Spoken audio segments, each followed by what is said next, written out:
me dê a visão além do alcance. É você enxergar além do alcance. Quando você enxerga além do alcance, é porque você enxergou com a visão. Quando você enxerga só com os seus olhos veem, então você enxerga apenas com a tua vista. E muito frequentemente a nossa vista, ela vitimiza a nossa visão.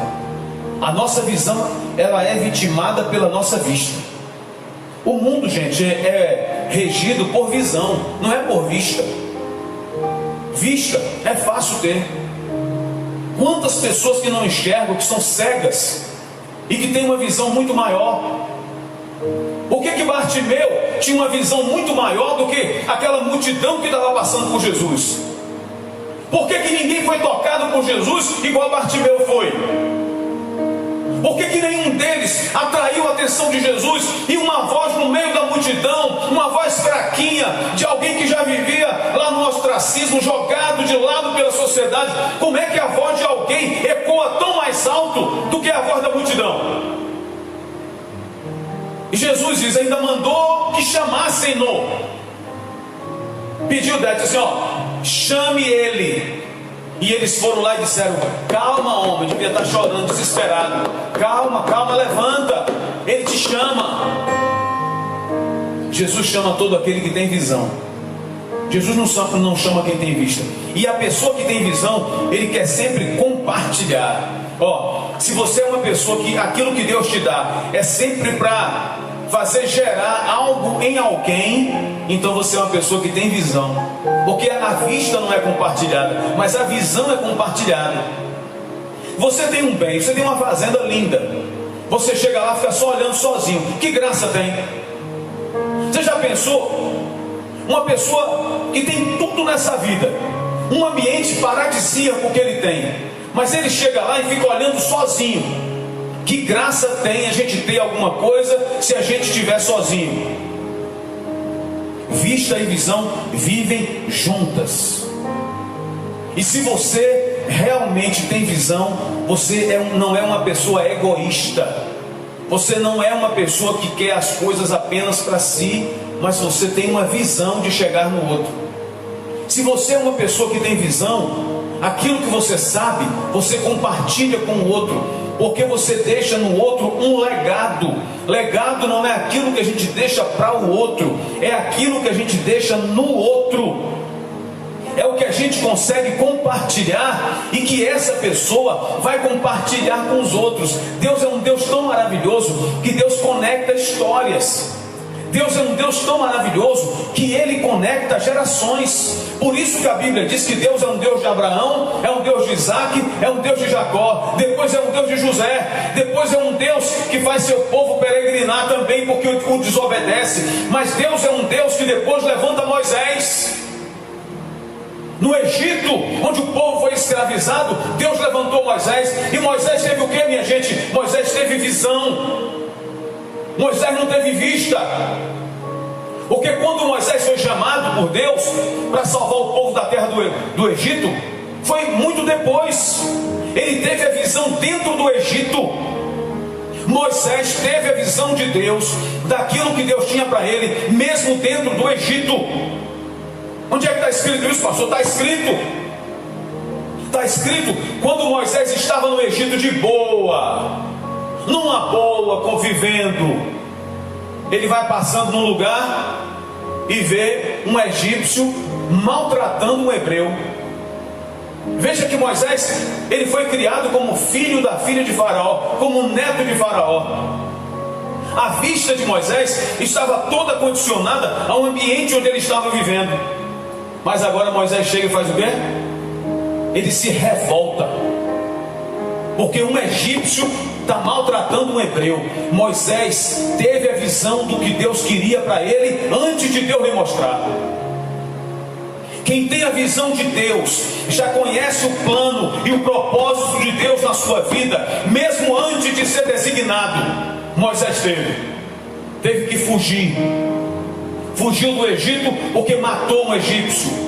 Depois, lá ele no deserto, quando estava apacentando as ovelhas do seu sogro, ele foi chamado por Deus de forma miraculosa, de forma poderosa. Mas ele teve a visão no Egito. Meu irmão, você consegue ter a visão de Deus ainda que você esteja no Egito, ainda que você esteja em qualquer lugar. Deus te dá a visão do que ele tem para a sua vida. E se Deus te deu a visão, é para que você se una, é para que você estabeleça o poder da unidade. Se Deus te deu a visão, é para que você compartilhe com outras pessoas. Visão é para ser compartilhada, gente. Tem coisa que a gente vê com a vista que a gente deve ficar quieto, mas visão é para ser compartilhada, na hora certa, no momento certo, mas é para ser compartilhada. Assim que a palavra de Deus nos ensina. Se eu tenho visão, eu tenho unidade. Então eu quero te dizer nessa manhã, se você quer saber para que você nasceu, identifique o projeto de Deus na sua vida. E para você identificar o projeto de Deus na sua vida, é só você observar, Viviane, aquilo que te incomoda. Aquilo que te incomoda vai gerar o projeto de Deus na tua vida. Entendeu, novinha?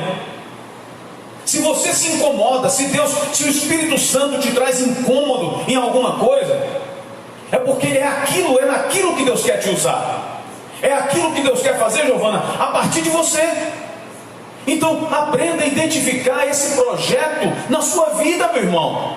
Aprenda a identificar o que é que me revolta. Existem coisas que me revoltam. Eu sou uma pessoa extremamente revoltada com a desunião. É extremamente revoltado toda vez que eu vejo desunião. É o cenário do nosso país hoje. É um contra o outro contra o outro, um poder contra o outro poder contra o outro. Nós vamos para onde, gente? Nenhum reino dividido subsiste. Aí a gente, sabe quem é que causa desunião? O próprio povo. Não, eu sou de Paulo. Não, eu sou de Apolo. Aí chega um e diz que é de um. Chega o outro e ataca o outro. Aí daqui a pouco promove uma desunião. Sabia que é por isso? Você sabe por que existem várias torcidas? E que tem uma torcida que é a mais amada e a mais odiada do Brasil. Qual é? É a torcida do Flamengo. Você sabe por que muita gente não gosta do Flamengo? Por causa dos flamenguistas. Eu não estou tratando com demérito não, mas o flamenguista normalmente ele é enjoado. Ele faz resenha. Ele pega pesado. Todo flamenguista é assim. É o time de maior massa do Brasil, um dos maiores do mundo, atualmente é o melhor time do Brasil, mas o flamenguista é enjoado. Tem gente que não gosta do Flamengo só por causa do flamenguista. Então nós temos que tomar cuidado, porque uma das coisas que causa desunião, e no caso da torcida é bom. Por quê? Porque a gente interage um fazendo resenha com o outro. Só que não tem como a gente ter time dentro de casa. Não tem como a gente ter time na igreja. Aqui não tem times diferentes. No caso do futebol, em outra modalidade esportiva, você pode ter vários times, mas na igreja não pode ter time, na família não pode ter time. De que maneira você tem tido essa visão? De que maneira você tem observado? Meu irmão, toda visão que Deus te dá, a visão que você tem, ela é privada. Ela é pessoal, mas não é privada. A visão que nós temos, ela é pessoal, Deus me dá uma visão, mas Deus me dá uma visão para que eu compartilhe publicamente.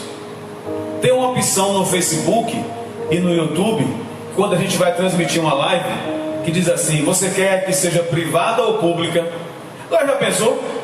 Nós estamos fazendo essa live aqui agora. Quantas pessoas estão em casa assistindo a gente, vendo a gente? Aí eu pego aqui, coloco privado. Aí fica só eu e quem está aqui na igreja assistindo.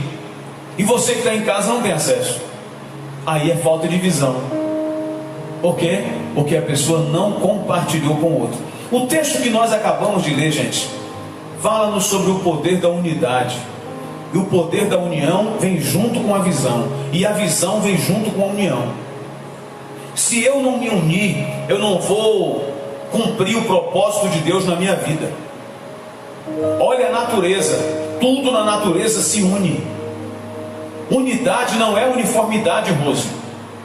Deus nunca disse que nós teríamos de ser uniformes. A gente às vezes está com o mesmo uniforme, a gente às vezes está com o mesmo escudo. Lembra do Brasil? Tomamos 7-1 aqui no Brasil. Uma goleada histórica, vergonhosa que a gente sofreu. A gente estava assistindo o jogo da seleção em Belo Horizonte. Se não me fala a memória, foi em Belo Horizonte. E o Brasil, a Alemanha 1, 2, 3. E depois a gente ficou sabendo que os alemães, no vestiário, entre eles disseram: ó, vamos aliviar o pé para não ficar muito feio. Poderia ter sido 15. Sabe por quê?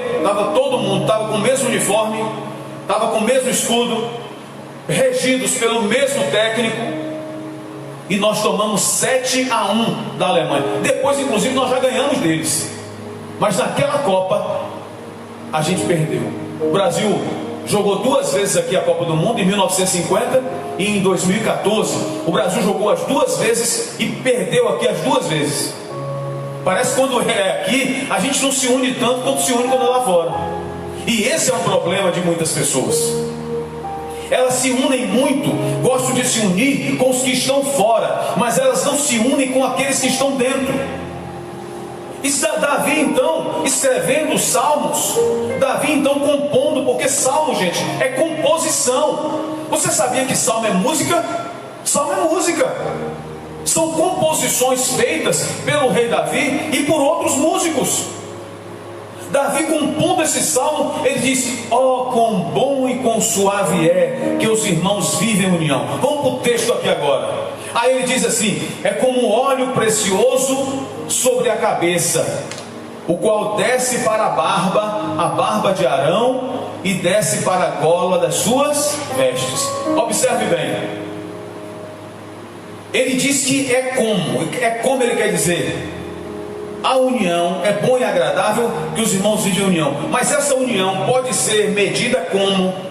Essa união, ela pode ter um parâmetro de quê? Ela pode ser comparada a quê? É isso que ele está dizendo. E Davi vai dizer para nós: essa união do povo de Deus tem que ser como um óleo precioso sobre a cabeça. Você sabia, lá em Israel haviam muitos azeites. O azeite, ele é extraído da azeitona. E como você sabe, todo fruto, ele dá aquele produto que vem dele, aquele resultado que vem dele. Mas existe uma parte que é mais preciosa. Tem um azeite que vai para a lamparina, tem um azeite que vai para a culinária, tem outro azeite que as pessoas usam para colocar nas enfermidades. Tem vários azeites. Só que esse azeite aqui é o precioso. E veja o que o salmista diz: é como óleo precioso. Esse óleo precioso, gente, quer dizer o melhor azeite. Você sabe para que era destinado o melhor azeite? Para unção.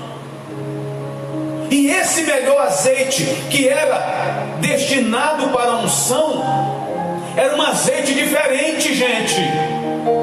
Era um azeite. Se esse azeite aqui que a gente tem, que a gente utiliza, a gente coloca a mão, ele fica assim pingando. Pois esse azeite, ele era tão denso que a pessoa colocava a mão e ele ficava como se fosse grudado, demorava de cair.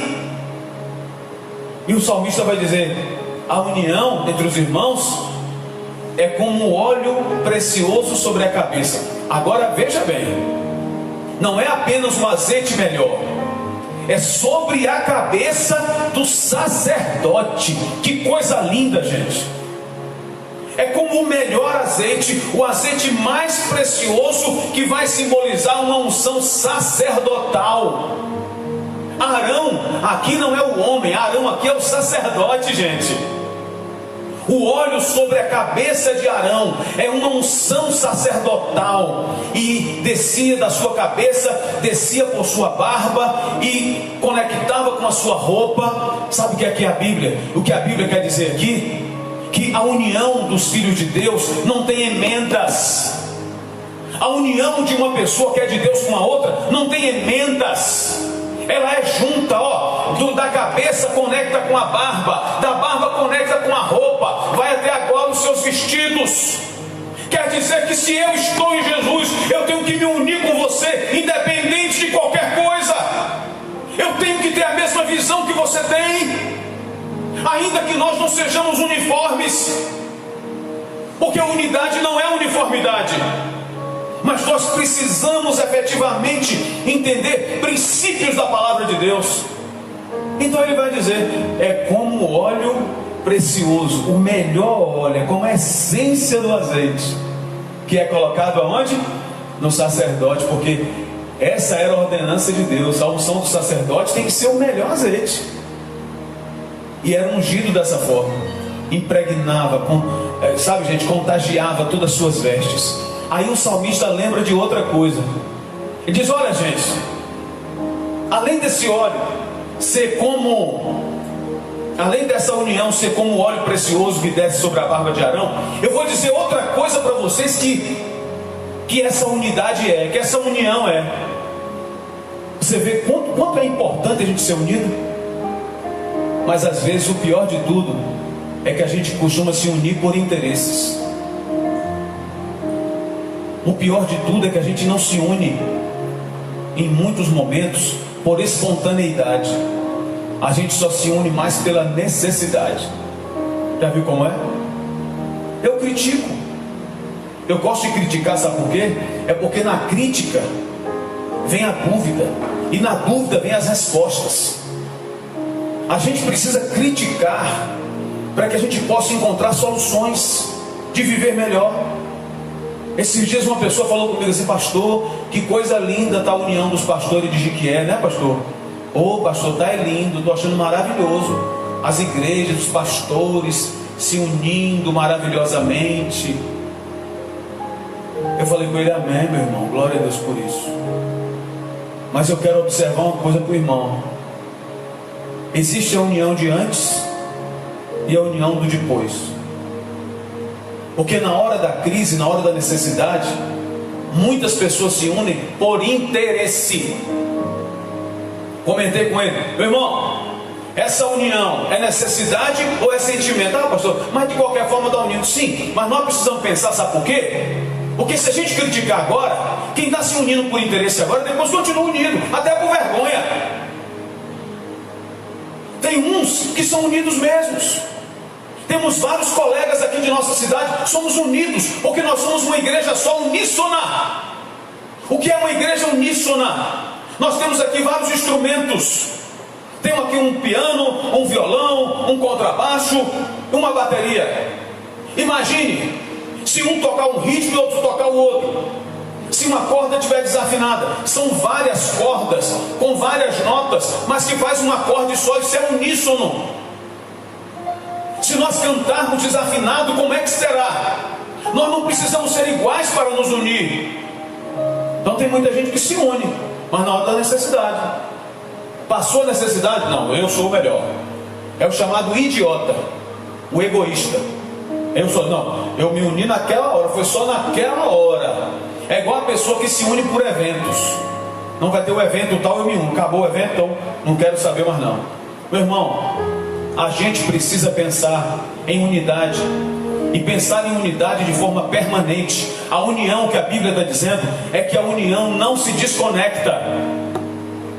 A união que vem de Deus, ela não se desconecta. Toda união que vem de Deus é uma união permanente. É por isso que ele diz, conexão, desce na cabeça, depois vai para a barba, depois da barba desce para os seus vestidos. E por que isso? Uma união que não se desconecta é uma união que vem de Deus. União fragmentada não é união de Deus, porque união fragmentada é união de interesse. O que a minha Bíblia diz aqui, e a sua diz também, é que é bom e agradável que nós vivamos essa união do óleo precioso sobre a barba, que desce a barba do sacerdote e traz para nós uma unção sacerdotal. Nós somos regidos por este grande e sumo sacerdote, que é o Senhor Jesus. A Bíblia traz para a gente essa informação, E a Bíblia traz para a gente esse ensino. Ele diz assim, além de ser como um óleo precioso sobre a barba, a cabeça que desce na barba de Arão, é também como o orvalho do Hermon, que desce sobre os montes de Sião. Olha só, versículo 3, o que diz a Bíblia. Deixa eu te dizer uma coisa. Talvez você tenha orado muito tempo por alguma coisa. Talvez você tenha orado e pedido a Deus. Você só anda orando, ora o tempo todo. Mas você não se une com as pessoas. Deixa eu te dizer uma coisa, a tua oração não vale nada. Tudo que você orou, eu estou dizendo isso baseado na palavra de Deus. Se você é uma pessoa que ora muito, mas não se une com as pessoas, a tua oração não vale nada. Porque, gente, a resposta do céu, ela não vem quando eu oro. A resposta do céu, de acordo com a Bíblia, você vai ver aqui, vem quando eu me uno com outra pessoa para orar. E Jesus mesmo falou isso. Se dois de vós concordarem a respeito de alguma coisa que pedirem, eu também concordarei com meu Pai. Isso quer dizer o que, minha gente? União. A união traz a resposta de Deus. Como é que eu vou agora me enclausurar? Eu vou me enclausurar, não porque eu sou o único. Eu cheguei aqui, eu dou a bênção para todos vocês, depois me isolo. Não, meu irmão, não. Conversa fiada. Busca seu próprio interesse, aquele que se isola, insurge contra o próprio conhecimento e a sabedoria. O que nossa Bíblia diz é que a resposta de Deus vem da união. Quando o salmista diz, é como o orvalho que desce do Monte Hermon. Você sabe que o Monte Hermon é a parte alta que tem Israel. A parte alta que tem Israel.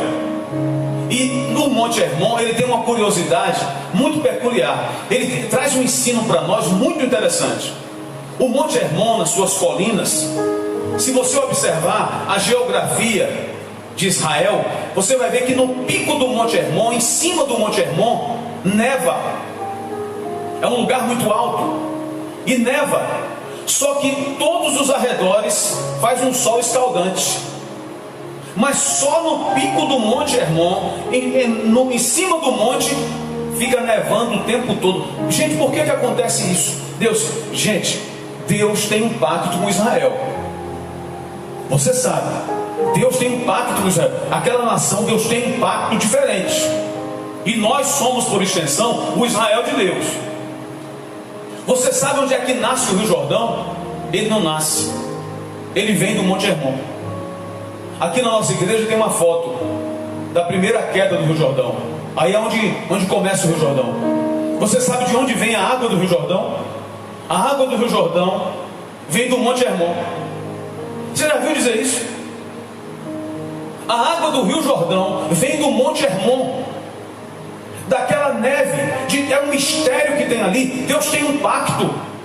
E Deus, Ele faz nascer dali o Rio Jordão. Observe a importância geográfica, histórica que tem o Rio Jordão na Bíblia. Josué atravessou o Jordão. Jesus foi batizado onde? No Rio Jordão. Não estou fazendo idolatria da geografia, não. Mas é o significado que as coisas de Deus têm para nós hoje. Ali no Monte Hermon é onde nasce o Rio Jordão. Gente, é um mistério que acontece ali. Ele não tem nascentes como os outros rios. E ele só vai terminar onde o Rio Jordão? No Mar Morto. Tem gente que é Mar Morto. Quando o Rio Jordão chega nele, acaba. Tem outros que não. Tem outros que é Monte Hermon. Quem se desune, quem está em desarmonia é Mar Morto, porque o Rio Jordão acaba nele. Agora quem se une, quem procura se unir, quem procura estar junto, mesmo nas diferenças. Meu irmão, você pensa diferente de mim, mas eu estou junto com você para lhe completar. Você já brincou de quebra-cabeça, meu irmão? Quebra-cabeça, a gente só tem um desenho grande porque as peças são diferentes. Respeito é a palavra-chave para se conectar a diferenças. Se eu respeito o meu irmão, eu me conecto com ele nas minhas diferenças. Por isso que Deus fez macho e fêmea, para haver conexão de gente. As coisas de Deus, Deus faz para que venha produzir, para que venha gerar. E todo macho e fêmea gera conexão de gente, de pessoas, vai gerar vidas. Como é que eu quero ser de Deus se eu não gosto de me unir com as pessoas? Se eu me acho cara? É interessante. As pessoas, às vezes elas criam os estereótipos. E às vezes ligam para a gente: pastor, será que o senhor podia um dia vir na minha casa? Você já me ligou uma irmã aqui de uma cidade próxima: ô pastor, meu pai está fazendo aniversário, ele queria muito que o senhor viesse. Irmã, nesse momento eu não posso ir, porque primeiro que o seu pai é do grupo de risco.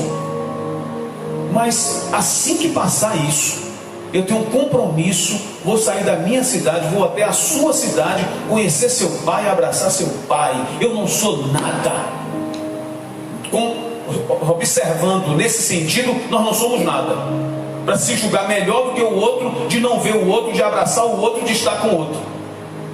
Mas sabe quem é que faz a diferença às vezes? Nós. Porque a gente vê a pessoa cantando na televisão, a gente diz: é um Deus. Gente, que maravilha. Ah, fulano vai estar aqui. Ah, vai estar onde? Em São Paulo. Eu vou de qualquer jeito. Tem gente que é assim. Já observou isso? A mesma coisa que fazia no mundo, quando vinha um artista que fazia tudo. Tem gente que faz tudo por um evento. Teve um sujeito que vendeu toda a propriedade dele aqui que tinha no Brasil, contra a vontade da mulher, e foi assistir o Brasil na Copa. O Brasil perdeu. Agora vê quem é que está com ele agora.